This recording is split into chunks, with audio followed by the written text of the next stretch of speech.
Assalamualaikum warahmatullahi wabarakatuh. Saya akan menjelaskan mengenai model pengelolaan kelas. Pengertian pengelolaan kelas. Pengelolaan kelas adalah upaya atau cara yang dilakukan seperti menciptakan, memperbaiki, dan memelihara situasi, organisasi, maupun sarana-prasarana untuk mendukung proses pembelajaran agar berjalan dengan efektif. Tujuannya adalah agar proses pembelajaran dapat berlangsung dengan baik dan segala fasilitas yang digunakan guru dapat berjalan dengan efektif sehingga dapat meningkatkan aspek kognitif, afektif, dan psikomotor siswa. Pembahasan penataan tempat duduk, peran guru dalam implementasi model pengelolaan kelas, kendala dan solusi dalam implementasi model pengelolaan kelas. Yang pertama, penataan tempat duduk. Menurut Novan Ardiwiani tahun 2013 halaman 133 ada beberapa formasi. Di antaranya yang pertama adalah formasi tradisional. Formasi umum yang biasanya ada di sekolah-sekolah. Formasi ini duduk berpasang-pasang dan berderet memanjang ke belakang. Kelebihannya adalah dalam proses pembelajaran siswa yang duduk berpasang-pasangan dapat bekerja sama.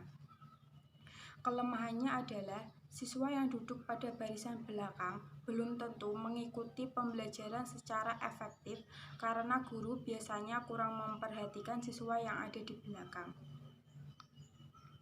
Yang kedua, formasi auditorium. Formasi ini siswa duduk berderet memanjang ke samping dan guru berada di depan yang mana siswa dapat mudah melihat pergerakan guru. Kelebihan dari formasi ini adalah dapat mengurangi kebosanan siswa yang terbiasa dalam penataan ruang secara konvensional. Selain itu, guru juga menjadi pusat perhatian peserta didik sehingga proses pembelajaran guru dapat melihat atau mengamati siswa secara menyeluruh. Kekurangan dari formasi auditorium adalah lingkungan yang sangat terbatas untuk belajar aktif. Yang ketiga, formasi chevron. Formasi ini cocok untuk guru yang hendak menyampaikan materi dengan menggunakan metode ceramah, tanya jawab, dan diskusi kelompok. Kelebihan dari formasi chevron yaitu dapat mengurangi jarak antara siswa maupun siswa dengan guru, sehingga siswa dan guru mempunyai pandangan yang lebih baik terhadap lingkungan kelas dan mampu aktif dalam pembelajaran. Yang keempat, formasi bentuk U. Pada formasi ini, guru dapat leluasa bergerak ke segala arah dan dapat berinteraksi dengan siswa secara langsung. Cocok untuk diskusi, presentasi, dan kerja tim. Kelebihan dari formasi letter U yaitu guru dapat menjangkau seluruh siswa sehingga pembelajaran dapat maksimal. Sedangkan untuk kelemahannya, kondisi ini digunakan untuk kelas yang jumlahnya tidak terlalu banyak. Yang kelima, formasi meja pertemuan. Formasi ini digunakan dengan cara membagi siswa menjadi beberapa kelompok yang dikerjakan secara selektif.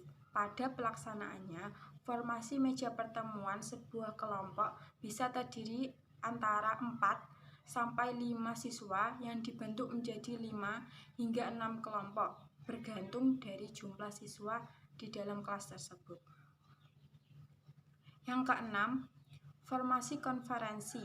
Formasi ini membuat siswa aktif dan memudahkan guru menyampaikan materi sekaligus mudah dalam mengawasi. Cocok untuk metode diskusi, debat aktif, dan tim kuis. Kelebihan dari formasi ini adalah menjadikan permasalahan yang dianggap susah menjadi mudah karena didiskusikan secara bersamaan. Sedangkan kekurangannya adalah dapat mengurangi peran penting siswa. Yang ketujuh adalah formasi pengelompokan terpisah. Formasi ini meletakkan meja dan kursi yang mana kelompok kecil beraktivitas yang dipecah menjadi beberapa tim. Tim ini berjauhan agar tidak mengganggu tim lain. Guru hendaknya menghindari penempatan ruang kelompok-kelompok kecil yang terlalu jauh dari ruang kelas supaya mudah untuk diawasi. Di samping kelompok kecil yang letaknya berjauhan, ada sekelompok siswa yang tetap berada dalam bimbingan guru. Kelompok ini berada dalam formasi U. 8. Formasi tempat kerja. Formasi ini tepat untuk di laboratorium, yang mana siswa duduk satu tempat untuk mengerjakan tugas seperti mengoperasikan komputer, mesin, atau melakukan praktik di laboratorium. Biasanya meja dibedakan menurut bagiannya masing-masing. Tempatnya saling berhadapan mendorong partner belajar untuk menempatkan dua siswa pada tempat yang sama. Formasi kelompok untuk kelompok. Formasi ini sangat memungkinkan guru untuk melakukan diskusi atau menyusun permainan peran, berdebat, atau observasi pada kegiatan kelompok. Kelebihan dari formasi ini adalah siswa secara aktif dapat bekerja sama secara kelompok dan meningkatkan semangat kompetensi dalam diri siswa, serta memungkinkan guru untuk melakukan kegiatan kelompok dengan mudah. Kekurangannya adalah siswa yang kurang memperhatikan guru karena siswa lebih asik bermain dengan temannya. Kekurangannya adalah siswa kurang memperhatikan guru karena siswa lebih asik bermain dengan kelompoknya. Biasanya, siswa juga sering bergantung kepada anggota kelompok yang lebih pintar. Formasi lingkaran. Formasi ini biasanya digunakan untuk kegiatan belajar dalam kelompok, yang mana guru sebagai seorang manajer untuk membimbing dan mengarahkan jalannya pembelajaran. Kelebihan dari formasi ini adalah sistem ini dapat menyelesaikan permasalahan kelompok secara bersamaan dengan siswa yang jumlahnya banyak, dapat menjadikan mudah permasalahan yang dianggap sulit. Kekurangannya adalah pembelajaran kurang efektif dalam penerimaan dan pemberian tugas karena siswa umumnya lebih suka bermain. Yang ke-11 adalah formasi periferal. Formasi ini, meja ditempatkan di belakang siswa. Apabila guru menginginkan diskusi secara berkelompok, siswa tinggal membalikkan atau memutarkan kursi ke belakang untuk berdiskusi secara berkelompok.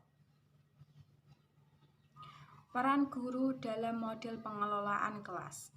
Guru mempunyai peranan yang sangat penting, bahkan merupakan tokoh sentral dalam penerapan model-model pengelolaan kelas.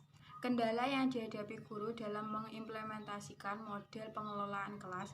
Yang pertama, dalam pembagian kelompok, ada siswa yang tidak mau satu kelompok. Jika dipaksakan, kelompok tersebut tidak akan berjalan dengan optimal. Yang kedua, siswa tidak mudah untuk diatur. Yang ketiga, kadang sulit untuk mengkoordinasikan siswa saat mengubah formasi tempat duduk secara mendadak, karena melihat siswa mulai jenuh dan sangat memakan banyak waktu.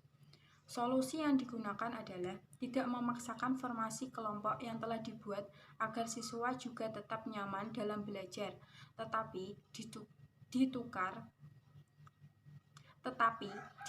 dengan siswa yang memiliki kemampuan yang sama.